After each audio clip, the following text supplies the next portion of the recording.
Were we?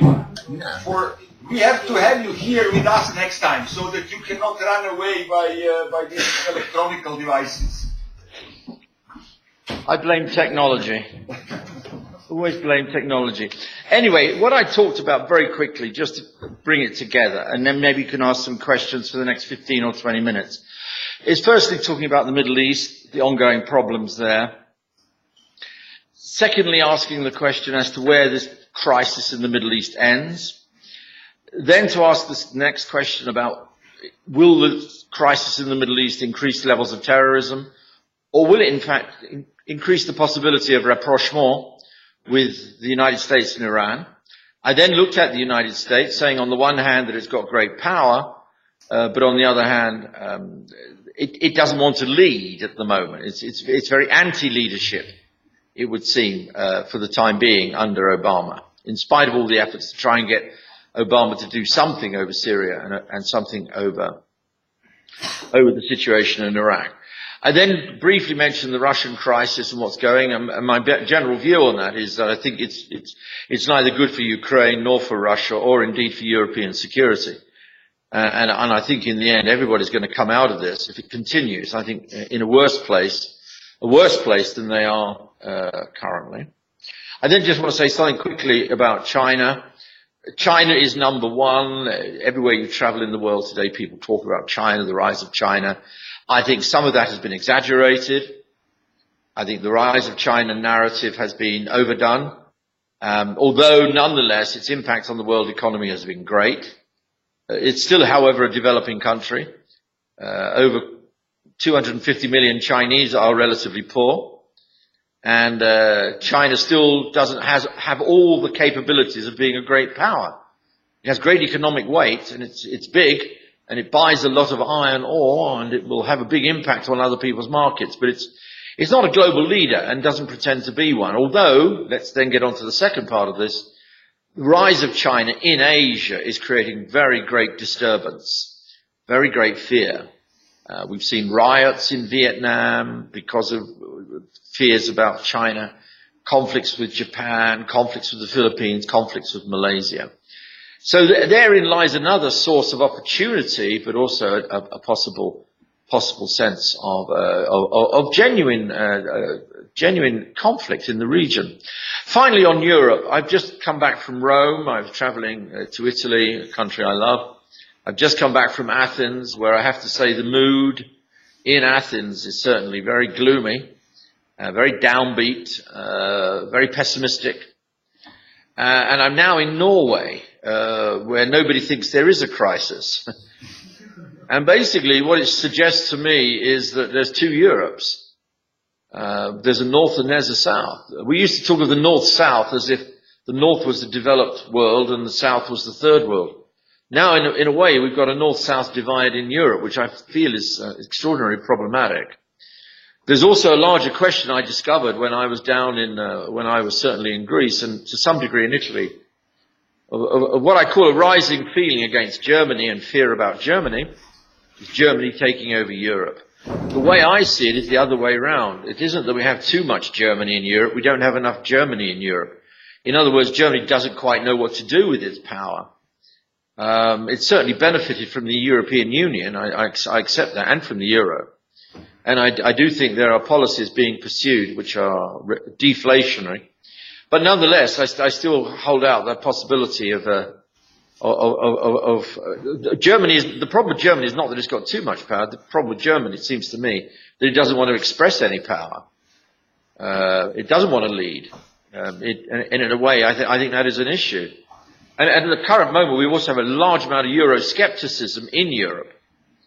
There's a slight turn, or in some countries a rather big turn against Europe. So in Britain we saw this, we can see this in France, etc. So I end on that rather downbeat note about Europe. We've come out of the world recession of 2008. We are, however, I think, entering into some very difficult times for Europe, difficult times for NATO because of what's happening in Russia, difficult times for Russia, which is after all a European country. Some problematic issues unresolved in Asia. And that is where I really like to leave it, with that kind of sense of uncertainty about the world we're now living in. The old what I call the old posts, the guiding posts, the roadmap we had for many years is no longer there. We don't know if America leads. We don't know if Europe can stay together. We're not sure about Russia's relationship now with its neighbors, Ukraine, or Russia's relationship with the West. China's rise is creating great economic opportunities, but also great challenges inside Asia and tensions inside the United States as well. And then beside all that, we've got this unfolding, unending crisis in one part of the world which possesses 60% of, as I say, the world's oil, and a very large capacity for breeding, creating further tensions, and indeed to spawn various terrorism around the world, which has not yet come to an end. So I'd like to be optimistic. I am, in my heart, optimistic, but I do think there's a number of big issues out there which we at the moment, I'm not sure we have easy answers to. So I'll finish there. If you'd like to ask some questions, I'd be more than happy to try and answer them.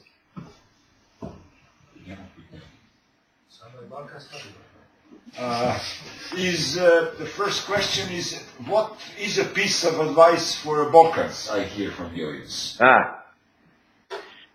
Well, you may be happy to know that the Balkans is not in the headlines. I think that the less you're in the headlines, the better. You can get on with the problems that you face, and they are considerable, as I'm sure you are well aware. I know former Yugoslavia, and I've travelled to Serbia and indeed to Belgrade on a number of occasions, and a very wonderful city it is. The future for the Balkans, it seems to me, frankly, has to lie in membership of Western institutions, largely, however problematic that can sometimes be. And in other words, the future for the Balkans overall, or for the countries of former Yugoslavia, Greece, clearly must lie for your own country in terms of a relationship with both the European Union and indeed with NATO. In a sense, they're the only two games in town. There are no other games in town.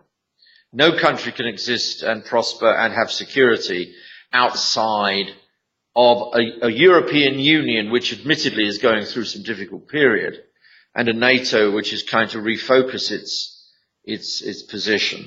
Now, being members of those organizations carries responsibilities, it carries duties, and it carries some troubling questions as well. So the future then, in that sense, lies in your own hands, in terms of your own economic reform, in terms of your own political reform, establishing the rule of law, working out good relations with, say, with countries with which we were once at war. That's always the most difficult thing to do, let's be honest. And at the same time, then working over the long term for, greater, as indeed your leadership has been doing, for greater integration and closer connections with both the European Union and NATO. In other words, you're a European country by definition, but you join European institutions and NATO as a transatlantic institution. That, to me, is the thing is, though, that all the things I'm talking about will always impact on the Balkans. If there's instability in the Middle East, it will impact on the Balkans. If hundreds of thousands of people are leaving Syria, they will come up through the Balkans. When I was in Athens last week, the largest new group of people trying to get into Greece, legally and illegally, are coming from Syria. And those who get into Greece will also come up through the Balkans. So these bigger, wider events, which I'm talking about, whether it's Russia, whether it's the situation inside the Middle East, will come to you.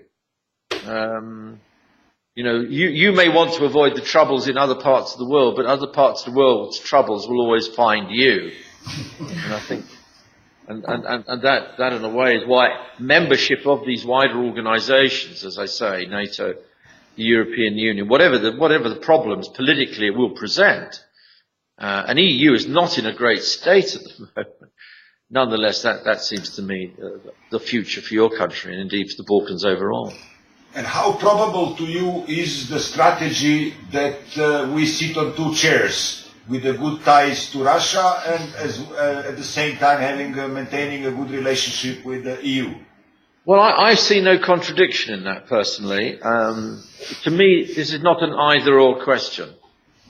Russia is the EU's largest trading partner. Let's not forget that. Secondly, it provides energy in the form of gas to a number of countries which are members of the European Union. Thirdly, a very large amount of Russian money is in Europe, one way or another. The London housing market is buoyed up by Russian money. There are nearly 250,000 Russians who live and work in London. The City of London makes a lot of money through Russia, let's be perfectly honest, whether you like it or not. Germany sells masses of its cars and its manufacturing products to Russia. France is just in the process of selling 2 battleships to Russia. So, look, there can't be a separation of the European Union and Russia. This is just nonsense. I think some of the things that have been done on both sides are problematic, to be perfectly honest with you. I think the EU's posture was a posture, and it wasn't backed up by anything. And Ukraine can just have a good relations with Russia and at the same time be a member of the European Union. I don't necessarily see any fundamental contradiction in those two positions. And I'm of the very strong opinion that we have to beware those who talk in either or terms on this question. Russia is just too important to be left out in the cold. Moreover, it has nuclear weapons. It has a capacity to do good and it has a capacity to do some damage. Let's be frank. And if it impacts on Ukraine's economy, it's going to impact on the European economy. So, all these things, as I say, we live in an interconnected world. And the idea that you can't have one and the other is false. The trouble is there's too many politicians out there, both inside Russia and some in the West, who think it's a new Cold War, that Russia is different to Europe. I think that's dangerous, and I think it's, in the end, not in Russia's interest. We have a few more questions. Sure. Kakav je značaj Euroazijskog saveza I sporazum Rusije I Kine, šta to može da znači u navratu odnosima sa Evropskom unijom? What the new allies, the Euro-Asia and Russia, China, what impact can it have on the disbalance of the global relationships? Well, look, China and Russia have some things in common. Firstly, they're former communist countries. China is still ruled by a communist party. And you could say that Putin comes out of the communist power structure. He's, after all, a former member of the KGB. You could say they're both authoritarian, although Russia has some democratic characteristics. China has none. And they both share a very long land border. The second largest, longest land border in the world. The only other land border between two countries which is longer is that between Canada and the United States. And they have some obvious complementarities economically. China has been the great economic success story of the last 10 years. Russia has vast amounts of energy. And for China and for Russia, therefore, they can benefit mutually from an economic relationship between each other. And obviously what you've seen is elements of cooperation which have come into the Russia-China relationship. We go back to the Shanghai Cooperation Organization or Council, which was formed a few years ago. We've now got the gas deal. They are both members of the BRICS, the Brazil, Russia, India, China. So they're both big players, even though Russia is much less important than China. So there's no reason at all why the two big countries like that, with their different histories, shouldn't have perfectly good relations with one another. In the end, however, I actually frankly don't think they trust one another much either, if I might be blunt.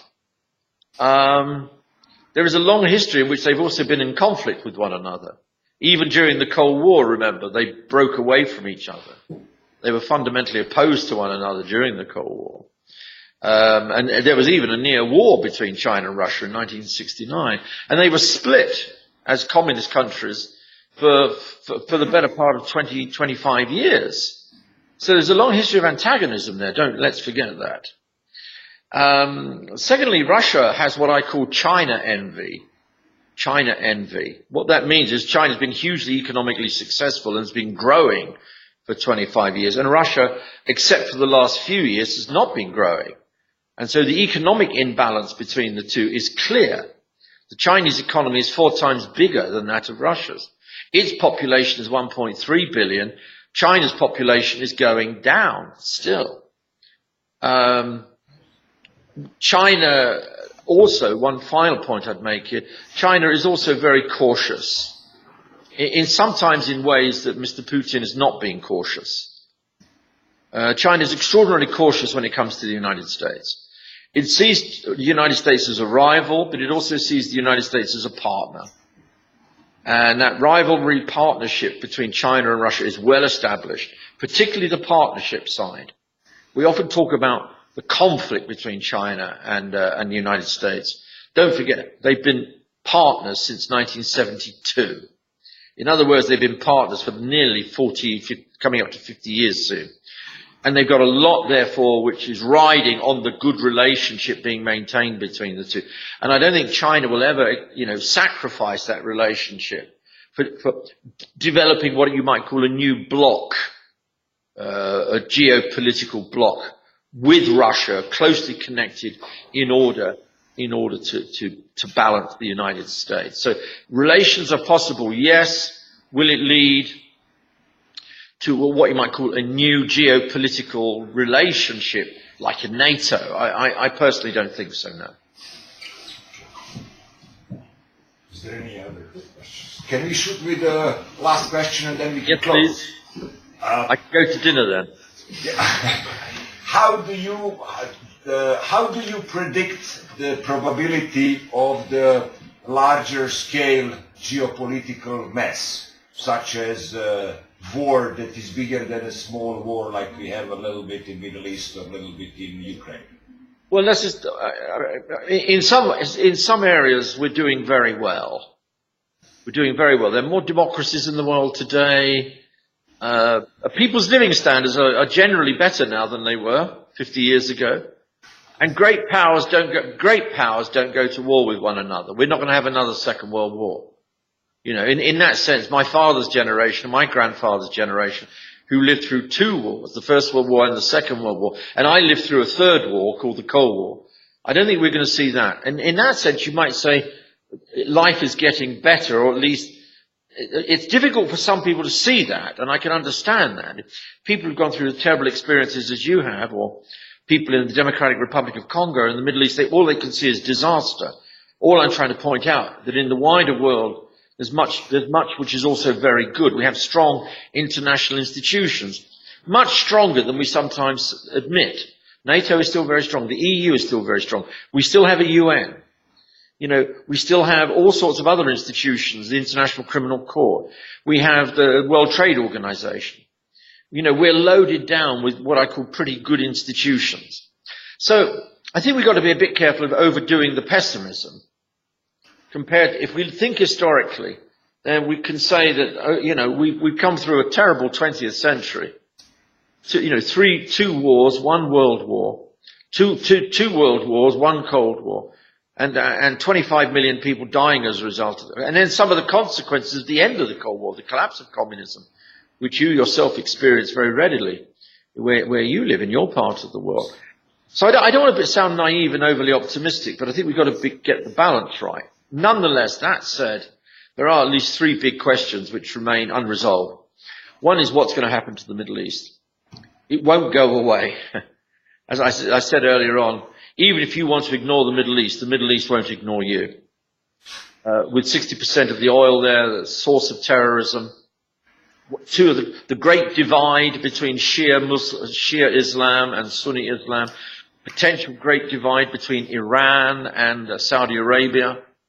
The spillover of the Arab Spring, the unsettling in Syria, the what looks to me like the inevitable breakup of one of the states in the Middle East, Iraq, this is going to have reverberations for many, many years to come. There's no point saying who is to blame.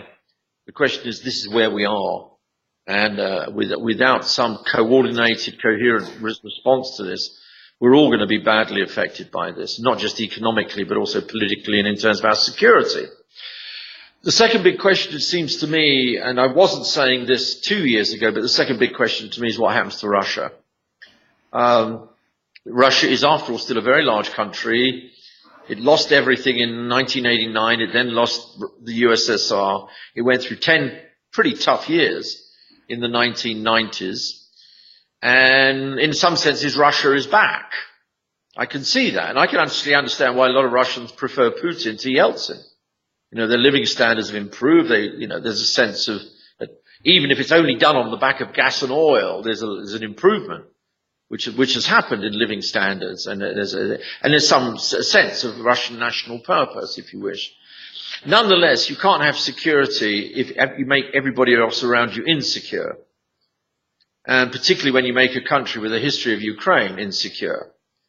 And you can't just meddle in the internal affairs of other countries, which Ukraine, after all, is an independent sovereign country, 50 million people almost. It's a big European country, whether Ukrainian speakers or Russian speakers, whether it's in industrial East or the more agricultural West. Without that's going to have consequences. And so that, to me, is the second big challenge. And I certainly hope the Russian leadership will take note, not of the sanctions, but actually ask themselves what's in our interest. And I hope, therefore, come to some kind of solution on this. The third big question, which to me is important and obviously important to where you are, is not what happens in America, significant though that is, but what happens in Europe. The European project has to work. It's too big to fail. It can't fail. Countries cannot, once you join the euro, you can't get out of it. When I was in Athens, I talked to some people and said, why don't we get out of the euro? Go back to the drachma. They've got a crisis at the moment. They'd have a catastrophe if they did that. So this is therefore one of the great success stories of the last 50 years in world politics. It's one of the great success stories economically. Why do people want to join a club if it's no good? People only want to join a successful club. And in spite of all of its problems, it is a successful club. However, there's a real absence of leadership at the heart of Europe.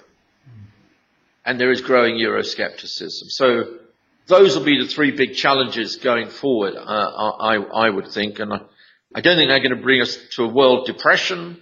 I don't think we're going to have another world war. But we could see some turbulent consequences of the intersection of the crisis ongoing in the Middle East, the crisis ongoing in Russia, and the problems facing the European Union for the next few years together. Thank you very much, Professor Cox. It was very enjoyable having you with us, and we hope that in March, in spring, we can bring you over here to Mokra Gora to spend some time with us. On behalf of everybody, I wish you very, very much thank you. Thank you. And sorry about Western technology. I mean, what can I say? Thank you. Thank you. Bye-bye. Stay well. Bye-bye. Yeah, thank you very much.